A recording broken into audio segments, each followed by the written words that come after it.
मैंने कुछ इस तरह से अरेंजमेंट किया है। ये जो मेरी यहाँ पे एक रखी हुई थी ना रैक, इसका जो फ्रंट पार्ट है वो मैंने उधर रखा है ताकि इसको खोलने में, इसमें से सामान लेने में दिक्कत ना हो। जन्माष्टमी की तैयारी मैंने काफ़ी पहले से शुरू कर दी थी और आप लोगों के साथ वीडियो में लगातार शेयर भी कर रही थी। लेकिन हाँ, जो एक दिन पहले वाली तैयारी होती है, बस समझ लीजिए उसी दिन से बहुत सारा काम स्टार्ट हो जाता है। और उसमें सबसे पहले होता है एक ठाकुर जी, लड्डू गोपाल और राधा रानी के लिए एक स्थान बनाना, एक चौकी बनाना। तो मेरे पास एक ये ना बैकड्रॉप रखा हुआ था वुडन का, तो इसके ऊपर मैंने जो लेस थी पुरानी उस पर प्रेस करके लगा दिया है। पुरानी चीज़ों से जितना काम चल जाए उतना ही अच्छा है। और इससे जो ये बैकड्रॉप वाला जो हिस्सा था ना, ये बहुत सुंदर लगने लगा, क्योंकि वुडन पार्ट बहुत अच्छा नहीं लग रहा था। और फिर घर में मेरे पास जितने भी मतलब कपड़े के पीसेस होते हैं, कुछ दुपट्टे होते हैं नए, उनसे मैंने एक सुंदर सा बैकड्रॉप रेडी कर लिया। पहले मैंने सोचा था कुछ बलून वगैरह लगाऊंगी, लेकिन वो पॉसिबल नहीं हो पाया। एक सिंपल सा सुंदर सा मैंने क्रिएट किया स्थान, और जितने मेरे पीतल के रोजाना वाले बर्तन थे ना, उन सबको भी मैंने चमका लिया। और ये खासकर वो बर्तन थे जो पूजा वाले थे। तो एक दिन पहले जितनी भी चीज़ें हो सकती हैं वो मैं करके रख देती हूँ। और अपना एप्रन वगैरह पहन के पीताम्बरी से मैंने ये सारे चमकाए, क्योंकि जो विम शुद्धम था वो मेरा ख़त्म हो गया था। और कुछ मैंने दीपक भी निकाले हैं, यानी कि जो भी मेरे पास घर में सामान था उसी से ही मैंने अपने लड्डू गोपाल के लिए स्थान जो है सुंदर सा सजा दिया। और एक दिन पहले सोने से पहले मैंने क्या किया, जितने भी उनके वस्त्र होते हैं, आभूषण होते हैं, वो सब इकट्ठे करके रख दिए हैं, क्योंकि मुझे कल बहुत ढेर सारा काम होगा, ये मुझे अच्छे से पता है। तो इस तरह से मेरी एक दिन पहले वाली तैयारी लगभग पूरी हो गई है। और हाँ, जो आप लोग ये 2-3 मिनट के वीडियो में देख लेते हो ना, इसे करने में 6 से 8 घंटे लगते हैं।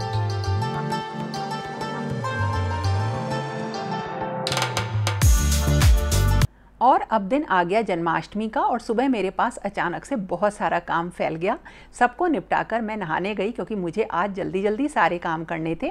ये एक नया सूट पहना, आप लोगों के साथ शेयर किया था, मिंत्रा से मैंने लिया था। अगर इसका कोई लिंक मेरे पास होगा तो ज़रूर दूंगी, बहुत ही सुंदर ये मुझे लगा।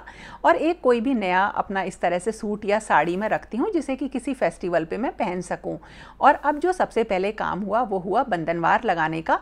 सुबह 6 बजे जाके ही मैं और करण ये सारी बंधनवार लेकर आए थे, क्योंकि बनाने का मेरे पास बिल्कुल टाइम नहीं था। तो घर के जो भी दरवाजे थे भगवान के आसपास मैंने ये लगाने शुरू कर दिए। थोड़ा सा अगर जैसे छोटे बच्चे होते हैं वो सब इन कामों में बहुत हेल्प कर देते हैं, लेकिन ठीक है, जितना हो सके उतना कर लेना चाहिए। और एक दिन पहले मैं फूल वगैरह लेकर आ गई थी, तो गणेश जी से पूजा की तैयारी शुरू करी। और अब मैं चली अपने मंदिर वाले एरिया में।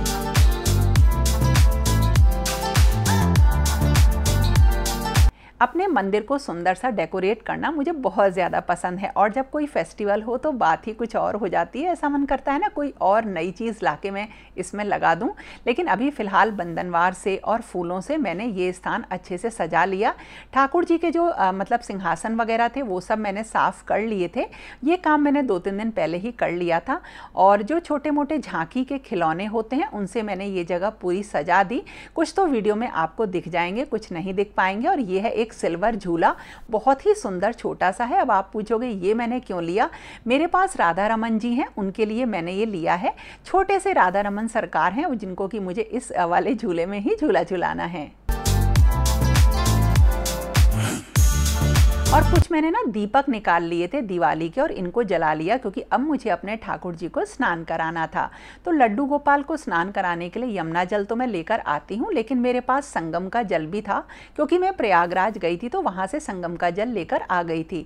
तो मैंने संगम के जल से, यमुना जल से, और उसके बाद जो साधारण जल होता है उससे अपने ठाकुर जी को, लड्डू गोपाल को स्नान कराया। इन सारी चीज़ों की फीलिंग ही अलग होती है। दीपक वगैरह जला के जब मैंने स्नान कराया ना, तो बहुत ही अलग सी अनुभूति हो रही थी। मतलब ऐसा लग रहा था कि हम वाकई कुछ ऐसा काम कर रहे हैं जो साल में एक बार ही आता है। और उसके बाद शुरू हुआ श्रृंगार। इतनी सुंदर थी मेरी पोशाक जो ठाकुर जी के लिए मैं लेकर आई थी, मेरी नहीं, ठाकुर जी की पोशाक की। बस ऐसा लग रहा था कि उन्हें नजर ना लग जाए।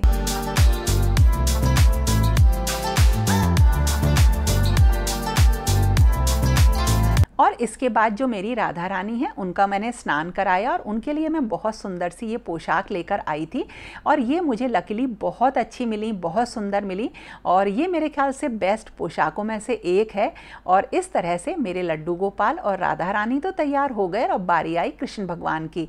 तो उनके लिए मैं बहुत सुंदर सुंदर चीज़ें लेकर आई थी, जिसमें थी ये बहुत सुंदर पिंक कलर की एक उनकी पोशाक और नया मुकुट। ये सारे मुकुट ना मतलब बहुत सिलेक्ट करने पड़ते हैं, देखने पड़ते हैं अलग अलग शॉप्स पे जाके, तब ये एक अपनी मनमाफिक चीज़ मिलती है। तो मेरे जो कृष्ण जी हैं वो कैसे लग रहे हैं अभी आगे आप वीडियो में देखना। और उसके बाद शुरू हुई पूजा की तैयारी। और पूजा में सबसे पहला भोग जो होता है वो होता है माखन मिश्री का। तो देसी घी में थोड़े से बर्फ़ के टुकड़े डालकर अच्छी तरीके से इन्हें मिक्स कर लिया। माखन तैयार हो गया घर पर ही और उसके बाद मिश्री। तो इस तरह से ये भोग मेरे शुरू हो गए। तुलसी दल में पहले ही एक दिन पहले ही मैंने रख लिए थे तोड़ के, तो उन सबको मैं इन्हीं प्रसाद में इस्तेमाल करूँगी। और वैसे तुलसी जी को अर्पण ज़रूर किया मैंने अपने ठाकुर जी को, वो मैं नहीं भूली। और राधा रमन सरकार जो हैं उनको मैंने इसी झूले में स्थापित कर दिया। मंदिर ऊपर है, नीचे से बहुत सारा सामान बार बार लेकर आना पड़ता है और इस तरह से पूजा में तिलक लगाना, फूल चढ़ाना, भोग लगाना और आरती गाना, ये सारी चीज़ें शुरू हुई। कई बार हम छोटी छोटी चीज़ें भूल भी जाते हैं, जो कि एक सिंपल सी बात है, साधारण सी चीज़ है। ये सारी चीज़ें चलती हैं और मतलब जितना मुझे याद था वो सब मैंने किया। बस मैं अपने लड्डू गोपाल को ना माला पहनानी भूल गई, पुष्प मैंने उन्हें चढ़ा दिए थे। आरती जो भी आप गाना चाहें वो गा लीजिए। मैंने भी आरती कुंज बिहारी की गाई और इस तरह से मेरी पूजा जो होती है सुबह की वो संपन्न हुई। एक अलग ही फील आती है, एक रोंगटे खड़े कर देने वाला एक अनुभव होता है।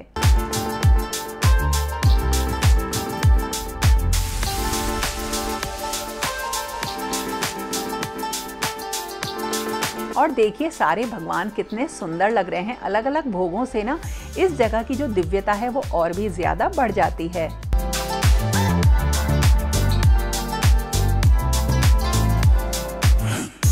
और फिर उसके बाद मैंने अपने पाठ किए और अमर के एक दोस्त हैं, फ्रेंड हैं बहुत पुराने, जब से मैं शादी होकर आई थी ना, हर जन्माष्टमी पर उनके यहाँ से फल ज़रूर आते हैं। ढेर सारे फल घर पे आ गए, हालांकि अमर भी लेकर आ गए थे। और उसके बाद शानू ने हम सब लोगों को जूस पिलाया। जो मेरे पाठ होते हैं वो इतने ज़्यादा होते हैं कि मैं अपना जन्माष्टमी का बहुत सारी चीज़ें तो आपके साथ शूट करके दिखा ही नहीं पाती हूँ, क्योंकि उन सारी चीज़ों में बहुत टाइम लगता है। तो दोपहर का बहुत बड़ा टाइम जो पाठ होते हैं, पूजा होते हैं, उसमें निकल जाता है। तरह तरह के भोग मैं बनाती हूँ। और देखिए ये मैंने आज कलाकंद बनाया। बस मैंने थोड़ा सा पनीर कस लिया है और बिना घी के कढ़ाई में डाला और थोड़ा सा मिल्क मेड डाला और इसे अच्छी तरीके से चलाया। और देखिए होगा क्या, जैसे जैसे आप इसे चलाते जाएंगे लो फ्लेम पे ये गाढ़ा होता चला जाता है और ये इतना गाढ़ा हो जाएगा कि आप इसे किसी छोटे से बर्तन में, थाली में ऑयल लगा के आप जमा सकते हैं। मैंने थोड़ा सा ऑयल लगा के ये जब बिल्कुल गाढ़ा हो गया तो उसके ऊपर सेट कर दिया और फ्रिज में रख दिया 1-2 घंटे के लिए, क्योंकि इसका मैं नेक्स्ट भोग लगाने वाली हूँ।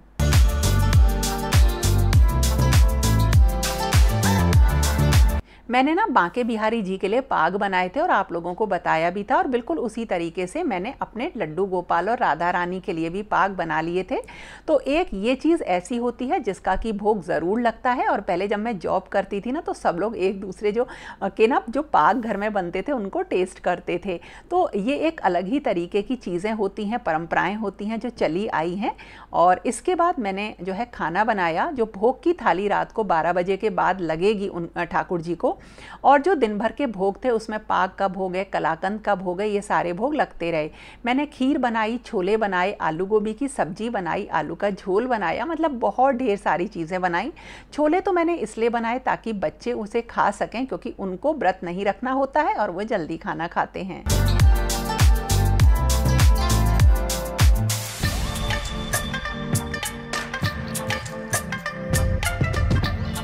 और उसके बाद धनिये की पंजीरी, तो जैसा कि मैंने आपको बताया है वो ज़रूर ठाकुर जी को भोग में लगती है। मैंने वो भी बना ली। और जो शाम के मेरे पाठ होते हैं वो भी मुझे करने थे। और इस टाइम अब मैंने भोग लगाया है कलाकंद का। ये करीब 4 बजे का या 5 बजे का टाइम होगा, मुझे ऐसे याद नहीं, शायद 6 भी हो सकता है बज रहे हों। तो कलाकंद का भोग लगाया और दिन में मैंने अलग तरह के कुछ शरबत भी बनाए थे, उनका भोग लगाया। और जो मेरे बड़े वाले कृष्ण जी हैं, देखिए उनके भी साथ के साथ सारी चीज़ें मैं वैसी ही करती हूँ जैसे जैसे मैं अपने लड्डू गोपाल और राधा रानी की करती हूँ। और अब शाम के वक्त थोड़ा सा दीपक जलाने का काम था बाकी के भगवान जी के लिए, और साथ के साथ 7 बजे जो होता है वो हम अपने लड्डू गोपाल को ना जन्म कराने के लिए सुला देते हैं, एक खीरे के साथ एक सिक्का और ऊपर से फूलों से ढक देते हैं, क्योंकि उनका जन्म जब रात को 12 बजे होता है तो इस तरह से ही मैं कराती हूँ। मैंने आप लोगों को बताया हुआ है, यही एक तरीका है जिससे मैंने हमेशा ठाकुर जी का जन्म कराया है।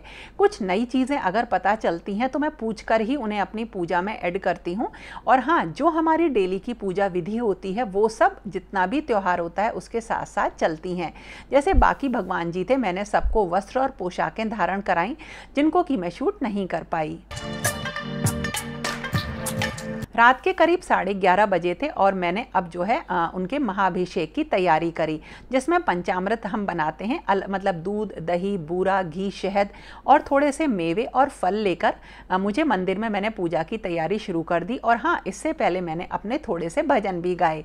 यानी कि जो हमारा दिन होता है जन्माष्टमी का वो पूरी तरह से समर्पित होता है हमारे लड्डू गोपाल के लिए, पूरी तरह से। और मैं तो इस दिन कोई भी काम नहीं करती हूँ, जल्दी से सारे काम खत्म करके बस ऐसा लगता है कि मैं ज़्यादा से ज़्यादा पूजा कर सकूं।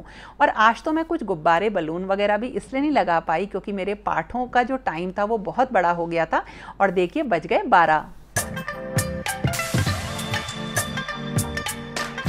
बस 12 जैसे ही बजे मुझे ठाकुर जी का जन्म कराना था। उससे पहले बस उनके भजन और गीत में गा रही थी, और जब वो जन्म ले लेते हैं तो उसके बाद जो है उनका अभिषेक कराते हैं। नॉर्मली बच्चे इस टाइम सो जाते हैं क्योंकि उनके अपने रूटीन है। देखिए, अमर ने और मैंने हमने मिलके जो है ठाकुर जी का अभिषेक किया, दूध, दही, जितनी भी चीज़ें मैंने आपको बताई हैं।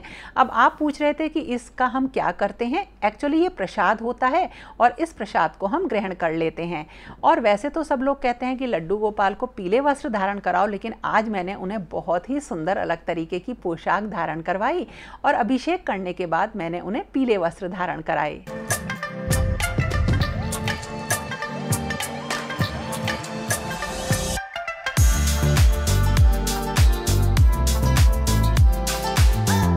अभिषेक करने के बाद जल से स्नान कराया और मेरे पास छलनी भी रखी हुई थी, लेकिन अमर ने मना कर दिया। उन्होंने साधारण बिल्कुल इसी तरह से स्नान कराया। मैंने उसके बाद जो है दीपक वगैरह जलाए, आरती गाई, मतलब उनको नई पोशाक धारण करवाई। और फिर बारी आती है उन्हें झूले में झुलाने की। ये एक ऐसा रस होता है ना, जो श्रृंगार रस होता है, मतलब मैं इसको किसी और वीडियो में चलिए आपको बताऊंगी। इस तरह से जो हम पूजा करते हैं उसका जो भाव होता है ना, उसे ही हम एक तरीके से भक्ति कहते हैं, और इसका फल हमें ज़रूर मिलता है।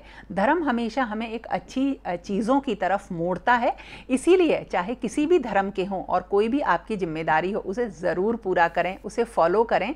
और ठाकुर जी को इस तरह से हमने झूला झुलाया, और जो ये नया झूला मैं लेकर आई थी ये बहुत सही रहा। मतलब इसमें ठाकुर जी आराम से विराजमान हो गए, और ठाकुर जी के बाद मैंने राधा रानी को भी इसी में अच्छी तरीके से झूला झुलाया।